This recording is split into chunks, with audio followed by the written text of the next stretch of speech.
that have tables outside, and we have presentations all day.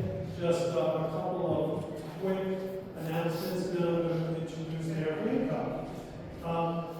One of the things that we're doing today is we are launching our Water is Life initiative. And what that is that if your well has gone dry or having problems with it, there are different programs available that you can use to have your well replaced. And if you have questions about that, I'm the guy to talk to. But the process can take several months, so in the meantime, what do you do? So our Water is Life initiative, what it does is that we're going to collect money from the community and we're going to provide that to our residents so they can hold water while they're waiting for the well to be replaced. And that's being launched today, and our goal is to raise over $2,000, and we're more than halfway there actually already, and the program just started. So we're very excited about that. It's very, very, very important.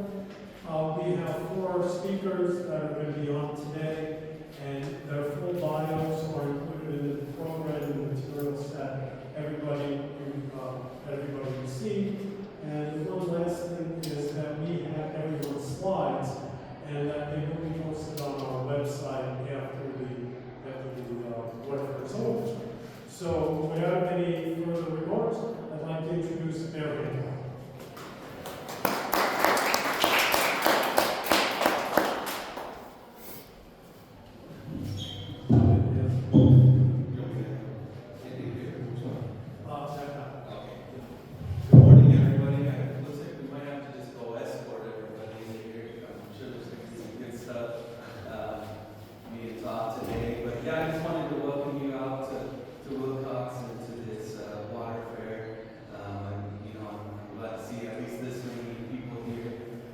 First off, I just want to thank I should know your official name. It's the people of Willcox, right? Playa? For the Playa, Water Resources. And so that we appreciate you partnering with the city of Willcox and to hold this fair again. There's a lot of things that we'll be able to learn here. I also wanted to thank all the people that have come and brought their booths, and I got to 2 booths, and there's a lot to learn in there. They took their time on Saturday. Also, I just want to thank everybody here. It just shows you're still concerned. I know there's an AMA here in Willcox, and it's not going to solve all our problems, but I'm glad to see everybody's here and still concerned about our groundwater. And I think that's all I wanted to say today. Again, thank you for being here and watching over our water. And well, I just wanted to tell a quick story. I was thinking about growing up. My dad used to do it. He'd come out to the car and we'd be all loaded in there. Hey, you guys didn't turn off your lights. You didn't do this. You didn't. Or he'd come after us. You're leaving the water on while you're brushing your teeth. And I get so mad. So I found myself, I guess I turned into an adult, because the other day my kids were out on the trampoline and they had the water on, and I said, what do you guys think we have unlimited water? So I guess I turned into my dad and became an adult. But no, it's, we're again glad that everybody's trying to figure out how to keep good, clean water and then have water for the future to come. So I'll turn it back over to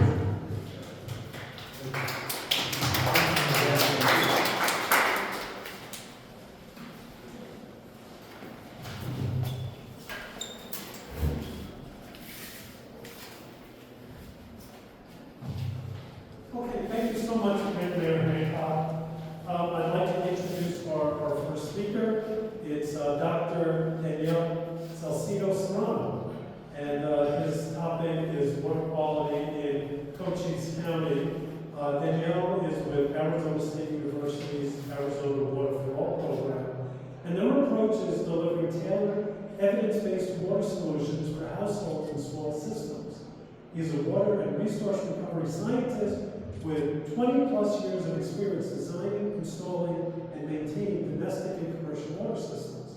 Danielle will be presenting on the results of the groundwater testing that is grouped here in Cochise County. So without any further ado, Danielle, thank you very much.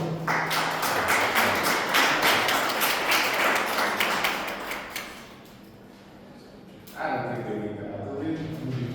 Oh, yeah. Yeah.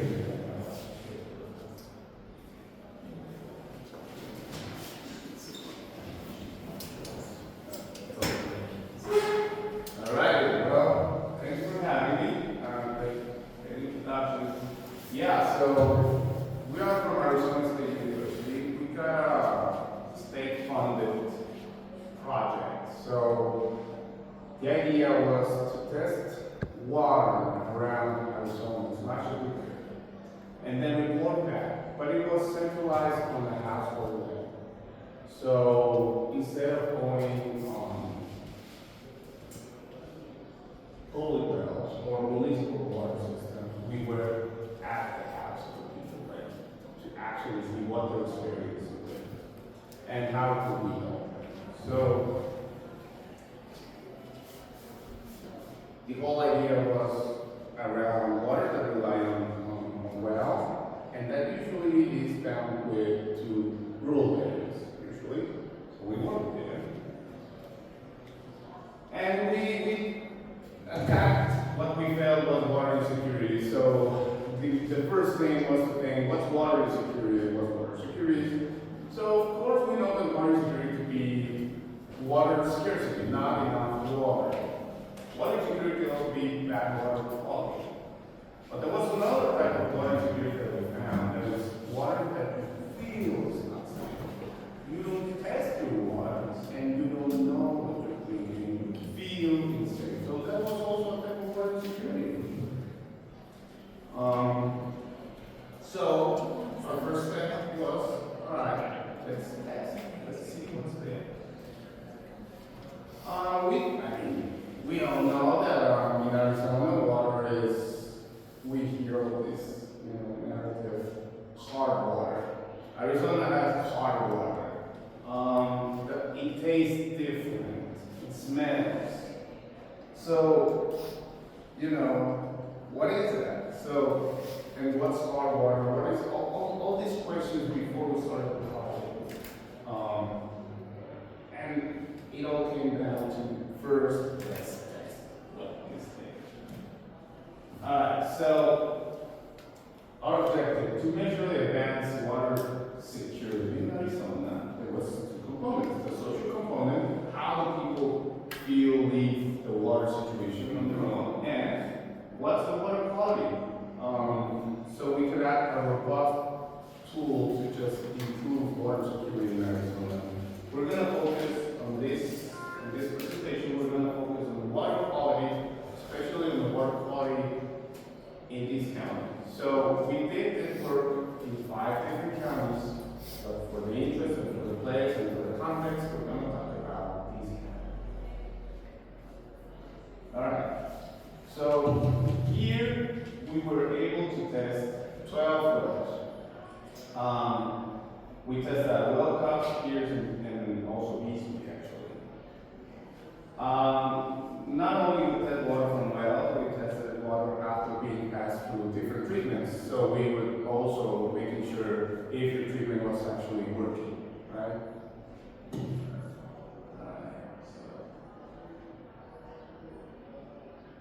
And what we did, we tried, so as Arizona State University, we tried to test as much as we could, as much as we technically could test.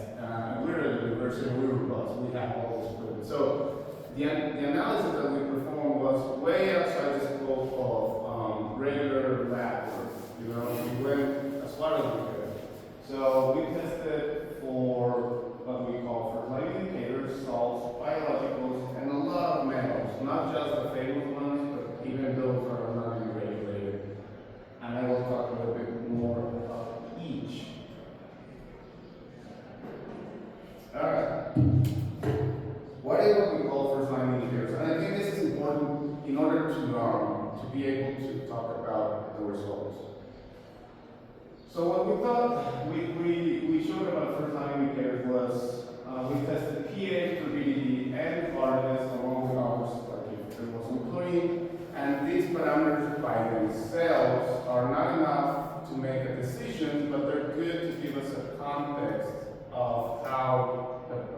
behavior that could happen in the rest of the components of the water. So that was first. Then we tested for salts. Now, salts, they can share, they share some light on two important things. One is, what's natural in the soil. But the other is, is your water getting contaminated with fertilizers? So a lot of fertilizers have these salts, in particular nitrates. You might have heard of nitrates. So, especially when you're in a rural area or you're depending on the well, your surroundings like crop production, it rains. You just don't know where the water is coming from. I mean, there's maps. There's like where it's just when it's below ground, it's so hard to know. So we have encountered situations where there were wells highly contaminated with nitrates, but the closest farm was like 50 miles away, 60 miles away. How am I getting? Well, water travels. There's underground rivers. There's some basins, but sometimes there's like small, lines of water that trickle. So it's important to know what's your problem, but where it's coming from also. Then we tested for biological. So a lot of folks rely on cesspools or septic tanks, okay? And those are below ground also. So again, what happens in the communities is sometimes it's very old houses. They have their septic tank, but when they sell the property, they didn't tell that there was a septic tank there. No maintenance, years pass, and rain comes, and maybe there's like some trickling down to your well. So what we test is for three main strands of bacteria. The first one will give us a hint of somewhere around your system there's biofilm being created. By biofilm I mean this gooey thing that starts to build up inside pipes. But it's also a great indicator of lack of maintenance in your filters. So we will talk a little bit more in our table back there. But filters, think about it. Filters is very porous, and it's a great place to house bacteria's activity because you have water coming to it, and with water, some food comes to it. And so bacteria just stays there and starts feeding. So if you don't change your filter enough, at the right time, it'll start creating hives. It will start harvesting hives, And so the moment that it's a great indicator for us to say, oh, something around your system has lack of maintenance or is being contaminated. Are they dangerous to the health of the human health? Not really. But it's just a good indicator that something else is doing. Total coal farms, that's an indicator for something is being contaminated with dirt, sand, debris. The system is not sealed. Something's like adding stuff. E. coli. That's our indicator of human or animal waste. If we see E. coli, then you have something serious in your water and you have to take care of it. And it's usually related to septic tanks. Oh, then the metals. Alright, so we went through the metals. We tested 72 different metals. Of course, we tested the famous ones, right? The arsenic and fluoride. Well, fluoride was on the salts, but copper, iron, and what's in your water. And we tested even more. That is even regulated. And if we were to find it, we're in academia, so we will try to find is that to human health. Okay, so that being said, let's talk about risk before I give the results. So what does it mean to be over the threshold that you're supposed to be on arsenic in your water? What does it mean to be on top of some contaminant in your water, risk-wise? So for example, arsenic is the high level, let's say in water, it's 10, and you got 20. So does that mean that you have double the chance to get cancer? Are you getting cancer by just drinking that water? No, that doesn't mean that. Those thresholds that are set by the EPA, the Environmental Protection Agency, which is a federal standard that is used for all polluted water systems, those thresholds are really conservative, really conservative. So it's a threshold that is thought about being exposed to that water, drinking that water at least 70 years. Average body weight of 155 pounds, and an average consumption of 0.5 gallons a day. So it's very generic, it's very conservative because we don't know what people is drinking this water. The EPA has to cover people that is like immunosuppressed or having health issues, and also babies and also kids. So it's a water threshold that is a threshold that is very conservative, and what it means if you have anything of these like arsenic or higher levels of something in water, what it means in reality is just it adds risk. It doesn't mean you're getting something, it's just adding risk. Because this is part of the whole thing. When you talking about health, human health, are you active? Do you eat well? Do you sleep well? Do you smoke? Do you drink? There's a lot of components that are involved in the human health. So just by drinking water that has high something for a period of time doesn't mean you're getting something. And also, especially this, after testing, if we see that people have been drinking this high arsenic or high metals water, your body will also be able to clear that out if you stop, Then oh, my water was bad, I drank this for 5 years, am I getting cancer already? No, you're not. You're not, just stop. Your body will start to clear that out. And now you're not getting that problem. You can also, that doesn't say that you're not going to get any sickness after, but it just says that at least water is an animal. That's what it says, okay? And I stress this out because I don't want to panic people if there's a couple of folks that have a close back. And I've been drinking well all my life. But yeah, am I getting sick? No, not necessarily.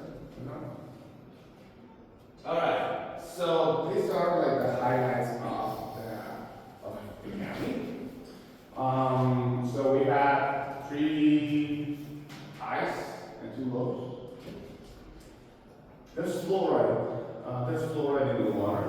There's a lot of fluoride in the well and in the groundwater. What does fluoride mean? Fluoride, while it's advertised to be healthy for teeth, it's not really that healthy in higher amounts. So if you get on higher than healthy amounts, then you can mess with your bones. So it's important. Fluoride is important. Turbidity just is one of the first line indicators, and basically what it says is that the water has a lot of dissolved things. So that's easy. That's an easy parameter to deal with. You just only need filters, and there's going to be more about filters later, and also on the table. So you can up close. And yes, there was some arsenic, but there was not high arsenic. I want to say the highest was double the threshold, which sounds a lot, but it's not compared to other places in Arizona. But again, what does this mean? It means that, as a rule of thumb, if you were to want to treat your water without testing, which I don't recommend, it's to put treatment for those. Good thing in the water in Willcox, hardness is quite low. It's good water. No microbes. So we don't also talk about we don't just talk about the bad, we also take the good. Yeah, so hardness is quite low. And there's no uranium. Also, I just stressed that out because uranium is kind of popular in Arizona also. I don't know if you've heard of it, but if there's places, I don't want to burn the name, but there's places with uranium in Arizona. Not here, though. Not in this county. Samples. Alright, so what about the taste? The taste might mess our interpretation. Sometimes we relate taste with contaminants. But some salty taste in the water doesn't mean you're getting metals or bad things. Actually, it might interest you to know that arsenic doesn't have any taste. So you wouldn't be able to know that arsenic is there. Other weird things like cadmium and those, they don't have a lot of taste. Iron will give you taste. Calcium will give you taste. Magnesium, salty, but not the rest. So if you have some salty taste in the water, it's also important to know that it's not a fact that it's something bad. Okay, so how are we doing? Okay. 15 minutes, go. Okay. So should we test our water? I say yes. I think you should. If you're dependent on a private well, especially. Why? Well, it will save you money. Instead of blindly trying to look for the best treatment, just installing stuff around your house without really knowing what you have, it's better to know, oh, you got these 2 things, or these 2 things. Maybe you don't have anything. Maybe your water should be bottled and sold. You know? And also, by testing, even if you have something, you get peace in mind because now you know what to do. Now it's not a surprise. Now it's something that you can control. I think that's better. Where do we test? How do we test water? If any of you are like, I want to test my water, there's private labs. There's a lot of labs out there. The next presentation, our co-worker from RCAC will also explain that she has a program to test water for you guys. We did that testing and it was free for you, but the project and the funding is like so that's why we're presenting the results. But there's still a lot of other places you can tap to get your water tested. And if not, there's always private labs you can go online. And it's as simple as saying, I want to test my water. They send to your place special cups. You fill those, open, send it back, and they'll just send you the results. Right. Okay, so we still have a little bit of time to talk a little bit about treatments. This is what I wanted to cover on filters. Does any one of you have filters in your house? You raise your hand. Filters, like standard filters? No filters you do. Okay. What filters do is the main goal of the filter is to remove things that are small but not crazy small, like debris, like clay, but the rest, salts, they are not removed by filters. Salts are so tiny, so dissolved in water, that they just pass through it like if it was an open door. So there's different type of filters. A lot of them do pretty much the same, they're just different materials. Activated carbon filters, though, they will be able to help remove taste of water, taste and color, actually, but they will remove any salts. Taste and color, like what? If you're taking water from, maybe your city water has a lot of chlorine taste, it will remove the chlorine taste. Or maybe you're taking water from a shallow water, so sometimes algae grows and gives that algae taste, that will remove it.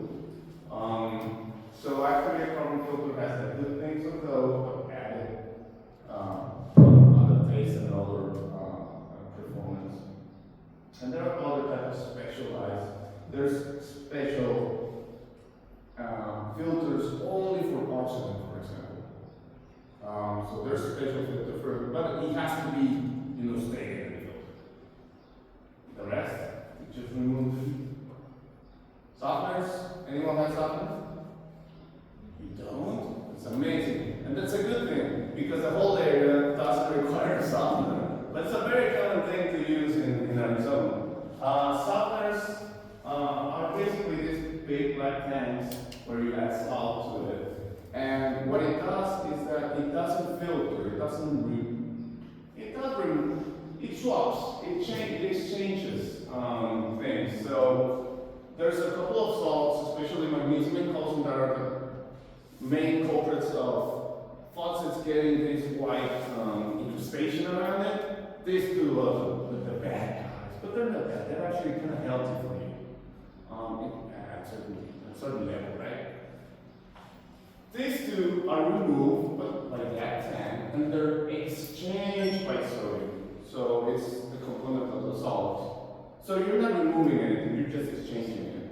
And the only thing it's doing is for aesthetic reasons. So you don't get that incrustation around your faucet, you don't get the white stains anymore. But you're not removing anything, you're just adding more sodium to the water instead of, you're removing but you're exchanging. So the same amount you remove of the magnesium and the rest is being changed by sodium. And the sodium does not create that white incrustations. Reverse osmosis, have you heard of this? Do you use it? You do? Good. Okay. There's one. Most of y'all know. Okay, so this system, the whole trick is behind a membrane here, and it only allows to add water and a teeny tiny bit of other components. It's by far the best drinking water treatment that's out there so far. There's other treatments, but this one works really well. The only thing is that you have to change your filters every 6 months, every 1 year and a half. These guys on top. Why? Because these filters are the ones that we have catch the biological activity, because they don't get changed. And now you're adding something to your water that was not there in the beginning. So it's like, okay. Alright, and finally, I know it's a topic here in the area. What's the water table in Willcox? Or what's the water table level in area? Well, ASU did also a great job. They created the Arizona groundwater dashboard, and it's a very interactive map that you can access through your phone or to your computer. And what you will see is this, like a lot of dots. Each dot is a point of observation. So on each dot, you can see the level of the water table here. I don't want to speak good or bad of anyone, so go there. Try that. It's very useful, especially to track. It also includes like how much did the groundwater level was replenished with the recent rains, or how much is not being. And you can also track the AMA here if it's getting healthier or not. Anyway, with that, I would like to thank all my team. Carolina Jordao, who's back in the table. She organized pretty much everything we did. She's not here, but take my fault. Thank you to the rest of the folks that work with us, and I'm open for Q&A. Yes. I was wondering when you got the samples from the 12 different wells, like how much the ground changes across all of Arizona. Like your data, those 12 wells that you started out your study with. So like, the makeup of the ground, the makeup of the different areas, I was just sort of curious where some of those, chemicals or, things we were concerned about, how that, I don't know, can't think of the right word. I'm just curious how you got these different samples from these different areas, but how much of Arizona is the same? Yeah, ooh, that's a heavy question right there. Well, it's not the same at all. It changes, but it changed a lot actually. Even within places, one well to the other, a couple of miles. Yeah, that's what I was thinking, like Changed each a lot. person's concerns might be different, like, like the fluoride, like that alarmed me. I was like, cause I have my own well, and we had it tested some years ago, my mom said it was high in arsenic. But I have these old horses that are fine, like they've been drinking the water their whole life and they're in really good shape for their age. Yeah. So I thought, how bad is my water for me when I look at my livestock and they're not suffering? Yeah. It just gave me hope. Yeah, no, it was also arsenic has, it has a well-deserved reputation. But it's a very slow killer when you compare with other. The fluoride concerned me the most when I saw that. Like, so the fluoride, the 50%, was that just maybe from the water samples in the city? No. We only tested like water from wells. The fluoride is only on the wells. City water we did not test. So city water, they have their own, we didn't mess with city water because they have their own paperwork to do. There's agencies behind them, taking care of it. And I can assure you, like, we did test a couple, but back in Phoenix, they're doing a great job. Like a great job. Like public municipal water systems, they're like on the high of inspection all the time. And you better do it right, especially with bigger cities. Of course, there's a small failing water systems with small populations out there that require some help. But like the most common scenario we found is that they were doing a great job. So if you're relying on public water, like on pipe water, I think you're gonna be fine. Yeah. So my old horses, they look great, they've been drinking it this entire time, and they don't appear to have any sort of suffering or deficiencies or. Yeah, I mean, animals are a great indicator also, but don't translate immediately to humans, right? We have a reverse osmosis. I've been trying to get my husband to look it up what it means. We have a reverse osmosis sitting there at the house, At some point, it will get looked up, maybe I can. Test your water. Test your water, you give yourself. Okay. Inform. Thank you. Five for a question. No, I actually have a question. I was like 5 minutes. We have 1 second. Just a quick question built off of that. I was surprised to see fluoride as well. I have a good idea how some of the other things got into groundwater. But how does fluoride get into the Well, fluoride is usually naturally found in the rock formation that we're around. It's a natural, it's naturally used. It's not very effective fertilizers or anything.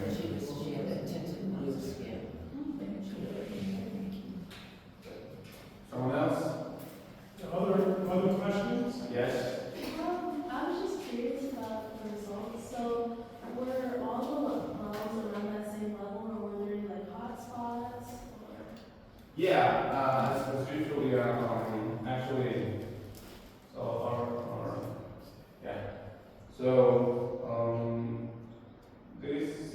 since the sample is quite small, at least for this area. When you see like 25%, it's like only 2 wells got it, We're not allowed to say where. We're just saying that there is. And you should look for this if you want to test your water. Was it really high arsenic? No. There's other places with really, really high arsenic, like really, really high, like 100 times the threshold. And that's a different story. Here it's not that high, it's not a crazy concern. But it's something that you can just look for, right? Yeah. So no hot spots, like don't go there. I have a question about if you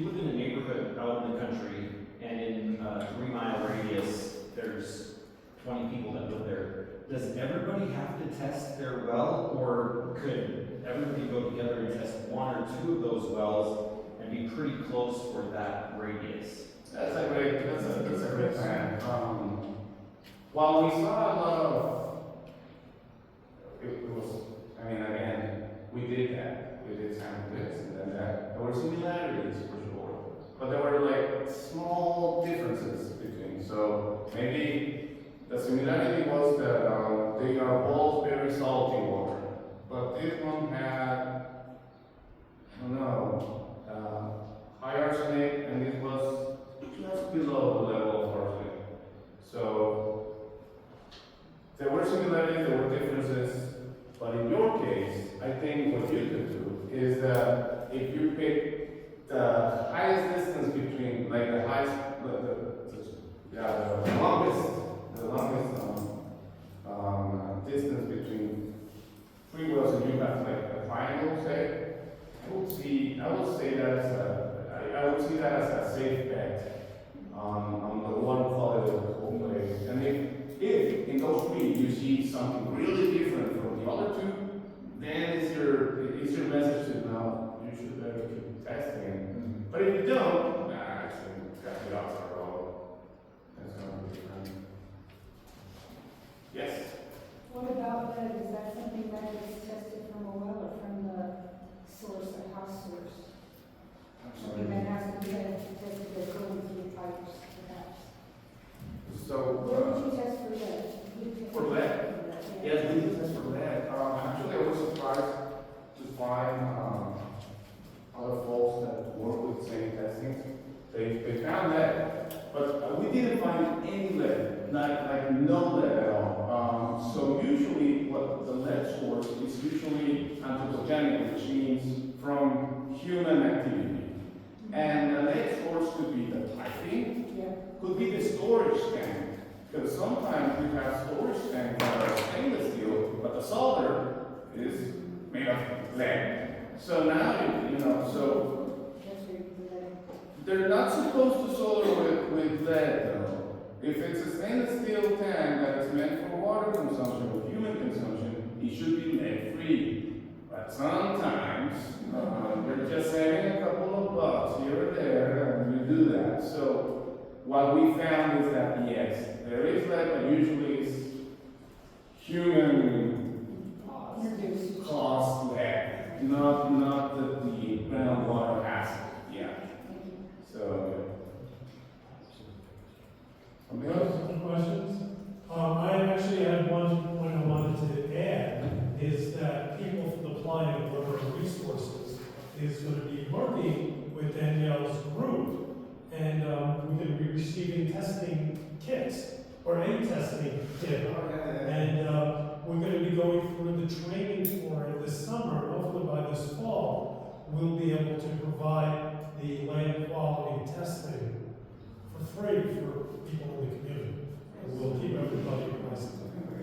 Doing stuff, and actually it's gonna have the capacity to test for lead and fluoride. And E. coli. And E. coli also. Well, I guess we're going to jump to one last question. When you said you're going to be testing for the community, do you mean the Willcox area or do you mean the entire community? The Willcox groundwater basin, so like from Sunnazona up through Pierce, through Willcox, even a little bit into Grant County is all part of the basin, and we'll promote it when we're ready, we'll be able to start doing this in the fall. That's amazing. And with this, I would like to take the opportunity to also try to support him, because we're giving away all these reagents, all these testings, so we can do the test, but they're gonna run dry on those eventually. So you need to buy more, and that costs. So, all the funding that you're behind, it's because of that reason. So please keep supporting so you can get the testing capacity that you might have here with the Applied team. Robin? I don't know much about the data centers. There's one going in down by 191 and 10, right, I think? Yes. What is that gonna do to our groundwater? Okay. Yeah. Oh my God. Okay, no, so again, we have this is a great tool to follow up that. Our team was only focused on water insecurity and water quality and just to let people know what's in your water, just make it safer, and giving these type of workshops where we, insist on first test and then make decisions based on this data that we found. The water table level was, I wanted to do that, but we couldn't. There was not enough time, people, money, whatever. But there's other side of our Arizona cousins with the groundwater dashboard. They are doing that. So there's a great tool to follow up the water level with this. Year by year, I think it's actually updated in less than a year. So you can just keep track of it. But are there going to be chemicals going into the water from the data centers? Is there stuff happening that settles down in? I don't have the capacity to say yes or no, but what I know, like a regular, like a folk that looks on his phone and stuff like that, I don't see evidence that will be something that will contaminate the water itself. It will require a lot of water though. Yeah. You need to know where the water's coming from. And if I can, we have information at our booth, people from the Applied Water Resources Booth, and also Cochise Groundwater Stewards has a table here as well, and they came on some additional information about the data center issue. So, I think with that, we have to set up the room. We have another speaker coming in. Danielle's colleague, Sierra, is going to be coming in to present, and we have to swap out the presentations. But their booth will be here all day. You guys will be here until 3. And if you had to go and test it like I did, I had to find time to get over there. They're there, and you can have a private conversation with them about your individual test results. If not, we can just talk about whatever we want. And also, Sierra is going to be providing important information on how to get your water tested for free. And she's going to talk about PFAS also, which is, I think it's something that is Yeah, forever chemicals. forever chemicals. Yeah.